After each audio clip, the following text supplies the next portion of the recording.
Welcome to CTV News, your Canada. It's Monday, January 19th. We'll bring you profiles of fascinating Canadians and stories about your community. Thanks for watching. It's a dream day on the rink of dreams for young Zelda, who's new to skating. Because I get to be with the leader of hockey. Be more on your toes. Ottawa Senators captain Brady Tkachuk, who's passing on some pointers. They're not the only ones with smiles on their faces. And the icing on the cake. And I'm also excited because I get to be here with my friend. Hello. There you go. That's Harmony, and they're here with around 70 other children for Brady's Skate for Kids, an annual event hosted by the captain and his wife Emma. For me to have an opportunity to give back to the next generation of kids and create those memories, create something that they might carry on for the rest of their lives is something that means a lot to me and something that my wife and I are very passionate about. My legs aren't doing too. The Tkachuk's Foundation helps to raise thousands of dollars to support BGC Ottawa. We serve thousands of children and youth in our city, and the needs are growing. So this is really important for us to be able to provide free child and youth work programming throughout our city at no cost to our families, and thousands of kids come every year for these services. There you go. Other Sens players here with the assists too. I was born premature, so I got told I couldn't do a lot of stuff. But hello there. And doing this shows a bunch of people who doubted me I can actually do a bunch of stuff. Before? Yeah. Hockey is Harmony's passion. You came to one of the games? Yeah. Awesome. And on this day, she got to meet two leaders. Ottawa Charge captain Brianne Jenner and teammates joined in on the fun. We love being a part of the Ottawa community, and it's cool to get these opportunities to connect with the youth in the city, but also with the Senators and those players, and just support each other. And you're playing this year too? Yeah. For Harmony, moments like this spark joy and inspiration. It means that I can have a possession of playing on a competitive hockey team when I'm older and having a figure where I can look up to. There you go. Tyler Fleming, CTV News. Emma McGill is a busy university student, just months away from graduation. I'm majoring in astrophysics and minoring in anthropology. On top of school, a job, and keeping up with friends and family, McGill is also an entrepreneur. She created Gluten-Free Living. It's supposed to act as a hub for people with celiac disease and gluten intolerances to find health information, tax resources, just things to help their everyday health and financial life. McGill was diagnosed with celiac disease when she was 12. My parents immediately just had to spend thousands of dollars and completely swap my diet. According to Health Canada, as many as 400,000 Canadians live with celiac disease, a condition that causes adverse reactions and damage to the small intestine whenever gluten is consumed. It's so much more intense than a lot of people realize, because some people think, oh, you just don't eat that one thing, not that big of a deal, or they treat it as like an allergy or intolerance, but actually it's something that can, even just a crumb can do significant damage to your body. The idea of McGill's gluten-free living has been in the works for years, and she says she's just getting started. Pretty soon I'm also looking to talk to restaurant owners about how they can make their spaces more safe for people in the celiac community, so there's less cross-contamination. Eventually, she hopes to develop gluten-free living into an app. I'm just kind of in the initial stages of starting to plan out what the app is going to look like. The app is the main business idea. In the meantime, I'm kind of trying to help people in as many ways as I can. So recently I've started with building gluten-free markets. So I've had 2 in the last year. With more to come this year. Stephanie Seco, CTV News, Halifax. People in the local tourism industry say it's been a banner season this year. The colder weather and heavy snow accumulations have helped everything from ski hills to local hotels. Our weekends are booming. We've got them coming from all over the place, through mostly the province, but they come from beyond. See a lot of travel going back and forth, visiting friends and family from the U.S. Tourism Barrie says local hotels saw incredible numbers over the March break. It was the best Christmas season on record. Industries in and around the area calling it a great start to the season with lots of winter left. Big staycation, a lot of Ontario, looking at Ontario for some fabulous winter experiences. It took us less than an hour and a half to get here. It was all the back roads, so there's never any traffic. and having everything kind of be all included is really nice. The numbers show fewer Americans are visiting right now compared to previous years, but those local visits are climbing. Ski Hills also reporting a strong presence with both Family Day and the March break still to come, and there's no concern with the amount of snow. Yeah, numbers are up. Last year was a really strong season as well, and we're up over last year. We're just happy to stay in town and around the area, so enjoying it. Yeah, it's just a lot easier to not as much gear to take, not as much hassle. So yeah, we're not far away from here either. So. Resorts, hotels, and destinations all suggesting it appears to be an epic year, and in some cases, one for the record books. Rob Cooper, CTV News at Horseshoe Resort.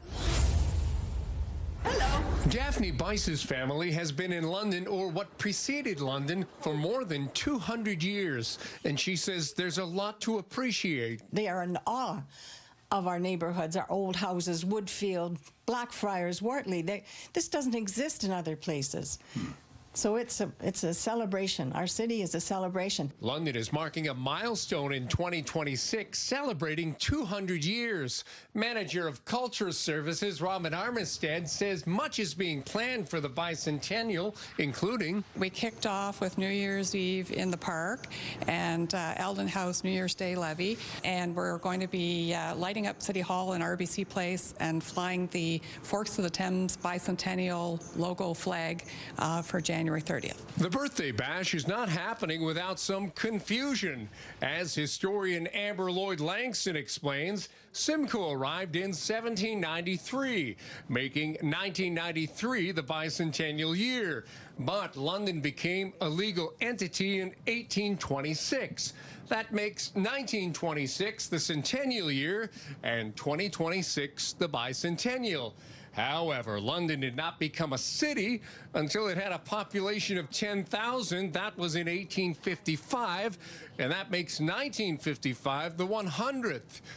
Well, Lloyd Langston says from here on in, 2026 is the official bicentennial.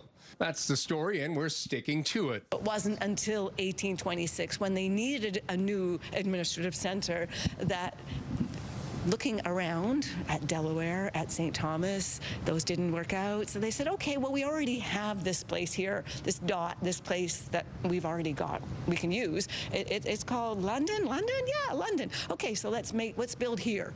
We can get the land. We have the land. It's going to be easy for us. Let's proceed. And the rest is history. Meanwhile, as a descendant of London of the old, Daphne Bice's advice for both longtime residents and newcomers alike, look up and take it all in. But people are so much looking down at their hand and in their phones. They won't know when they get raised to the ground and something new gets up. They won't know.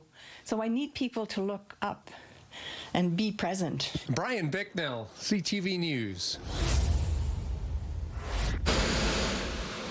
Millions of Ontario eggs come through Grey Ridge Egg Farm's facility in Listowel every single day. 450,000 dozen per day, to be exact. Like the eggs that are graded here at this location, literally you can drive down 86 Highway and find farmers that produce eggs that are graded here. And you can go literally to the grocery store in Listowel or Wingham or wherever else and buy a Grey Ridge egg cartons. Ray was joined by over 200 Ontario egg producers getting their first look at a $35 million expansion and modernization that makes Grey Ridge's Listowel facility the largest and most advanced egg grading plant in all of Canada.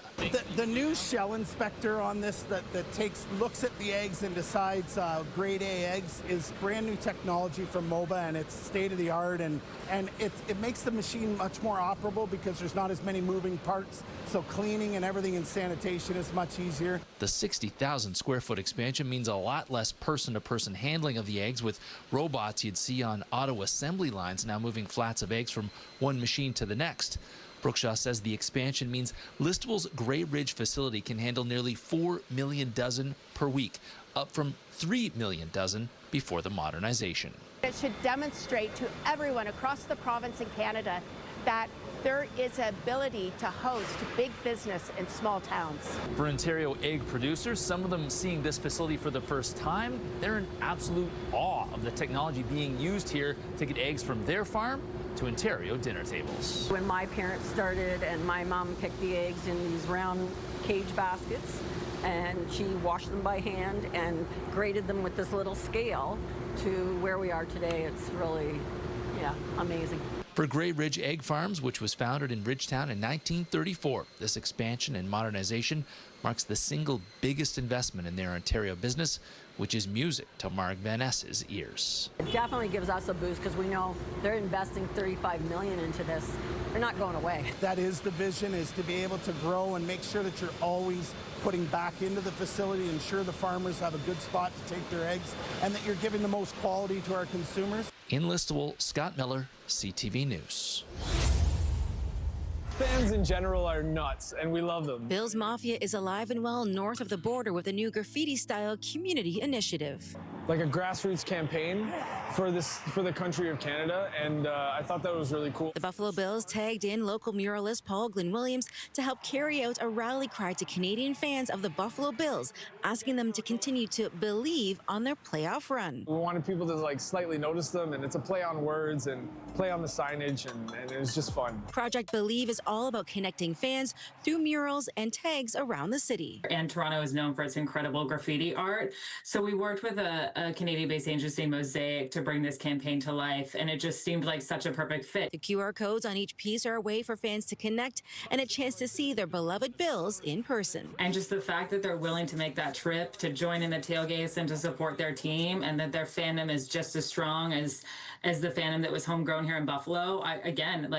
There's just nothing but gratitude and love to our Canadian fans. The graffiti-style art, a call-out to all Canadian fans who love to cheer loud. We go off. Have you ever been to a Leafs game or a Raptors game or a Jays game?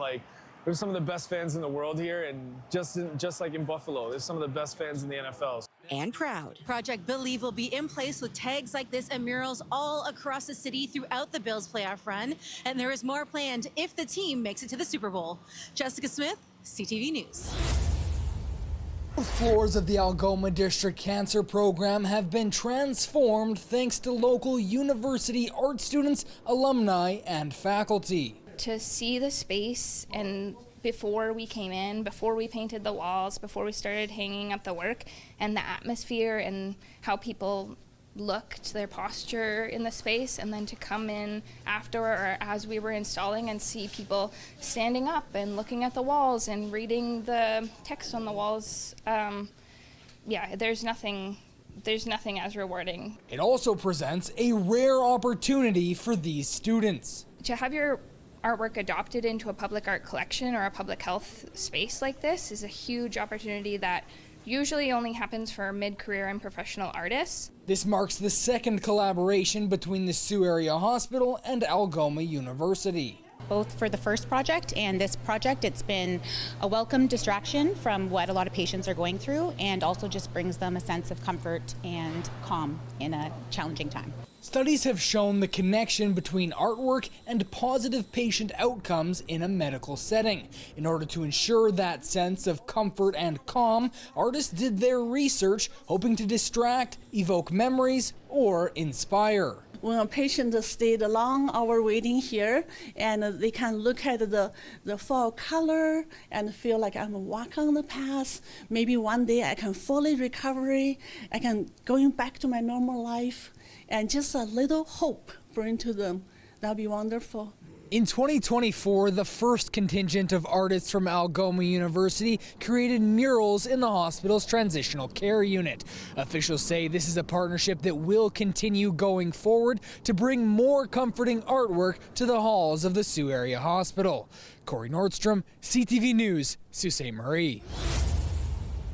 News Montreal was slashing its baby welcome boxes from the budget came as a shock to business owners Simon Boulanger and Karine Foisy. We were devastated because this project meant a lot for us. It's like a huge part of our revenue. The couple own Veille sur Toi in Laval, a children's boutique. They're one of the suppliers for the baby box, and last year they were awarded the contract to manage the boxes.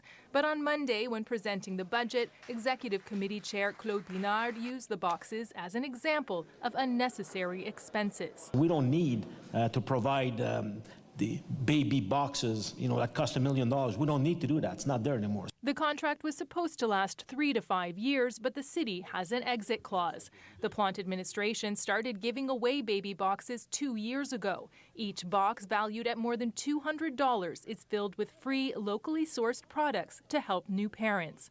Around 20,000 families have been given a box so far.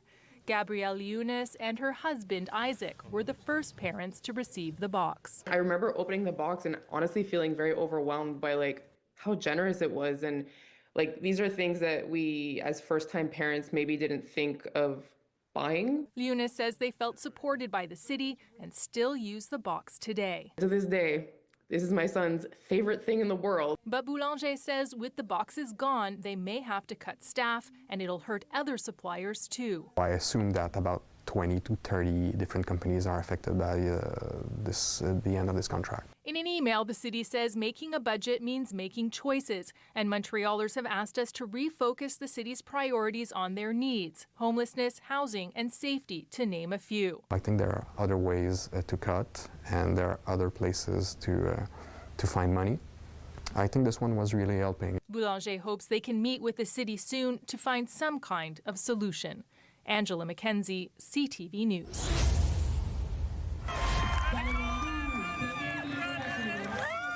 Lynn Warwick-Epp has done it, running the indoor mile in 7 minutes, 12.28 seconds, setting a Canadian record for women in the 70 age category. She didn't just set it, she destroyed the record by 8 seconds.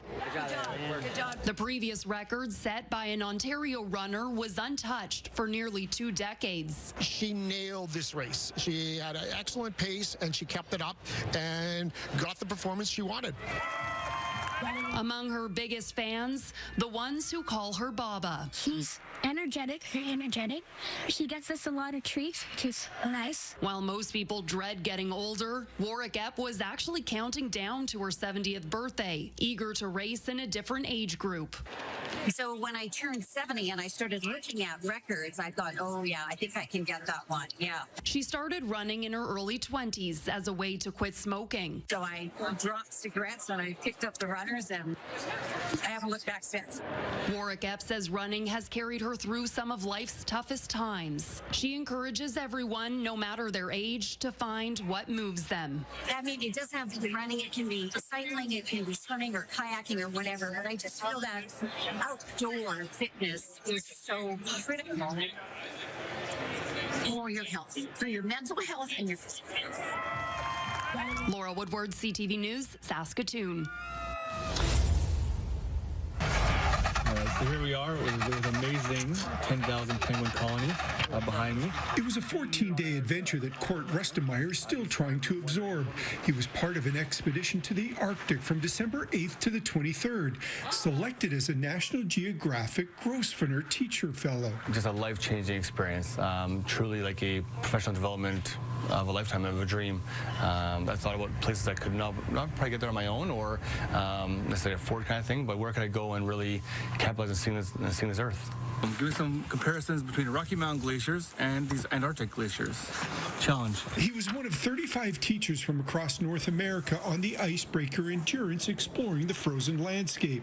December is summer in Antarctica with temperatures only at -3 and even warmer. This is amazing. So, but also at the same time in your head, you're like climate change, and then you're kind of smiling, well, kind of like now in Calgary today, and then you're also kind of a little worried as well and questioned about it. Rustemeyer sharing what he's learned and some of the 4,000 pictures he's taken with students in his outdoor leadership program. We were all kind of rooting for him as a big ODL family.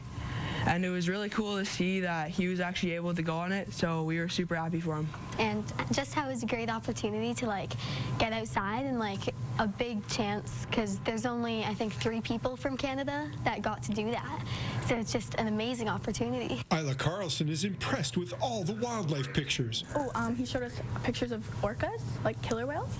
So those were really cool to see. Rustemeyer still finds it hard to believe he stood on the continent at the bottom of the world and got to explore it. I hope that I can maybe inspire one kid out there or one teacher that, hey, you can chase some of those dreams and you can push your limits a little bit. Kevin Fleming, CTV News, Calgary. From the late 70s to the early 90s, Perry Pern won hundreds of games as Nate's former head coach. Now he's trying to beat his alma mater as the coach of Team China. Love my time here and great memories. So, obviously it's fun to be back in the building. The Chinese national team is playing 9 games against university and college teams across Alberta. We're trying to grow the program. We hope to get out of these games is, to be taught some lessons by, good players from North America, and I know the quality of the ACAC. Nate's coach tells me the two sides began organizing the series back in the summer, and he was excited when this opportunity was presented to him. The players agree and add, it's not every day they get to take on international talent. It was definitely a shock for us. Not every day you get to play a national team, and it's good exposure for us as well. So we're looking to just treat this like a normal game and really give them a battle. It's special for me. It's unique to play against a team like this. Scott Fellnermeyer says Pern has been a mentor to him and believes the Chinese team to be a tough test. I'm expecting them to really want the game, to really want the win when it's Perry Pern, his old school. I'm excited to go give him our best here. The two teams will face off again tomorrow night at 6. Nate will honor Perry Pern during a ceremony prior to puck drop. Evan Kenny, CTV News, Edmonton. Before she began walking with a big bear today, Lisa Weiner was wondering about an unexpected phone call yesterday. It's a scam. I'm not picking it up. So I didn't. And then today I got the same phone call. And I thought, well, geez. So Lisa answered, and the voice on the other end of the phone told her that she'd won the contest she'd entered last month. I was so elated. Why not? I don't care if I win a pair of socks. It's exciting. So Lisa decided to walk over to collect her prize before discovering just how big it was. First it was, okay, here we go. Do I have the nerve? And then I realized, who wouldn't love to see a stuffed bear? See, they move back. After walking a whole bunch of blocks with the bear, Lisa's found it inspires all sorts of people to smile. It's been delightful. Yeah. Especially since Lisa knows how it feels when you have nothing to smile about. Like when she was living in San Francisco during the 80s and lost so many male friends she had to stop counting. I lost my reason for breathing, quite frankly. Until she found that how she responded to tragedy was a choice. Well, you can either stay stuck and life gets worse, or you carry on, and everybody has that decision at one time or another. It wasn't easy, but Lisa decided to keep living life to the fullest by choosing to face adversity with fun. You might as well enjoy your life. Like when she struggled to figure out who she was after retiring, Lisa decided to pick up an instrument she hadn't played since she was a child and join not one, but 2 bands. That's me in the orange jacket. And then, while enduring debilitating cancer treatments, Lisa chose to focus on making her healthcare team laugh. I'm convinced that laughter is a good medicine. And now that she knows how happy a big bear can make her and other people feel, Lisa's planning to pay it forward by presenting it to one of the little people in her life. I'll send it to her, and she'll love it. Adam Sawatsky, CTV News, Victoria.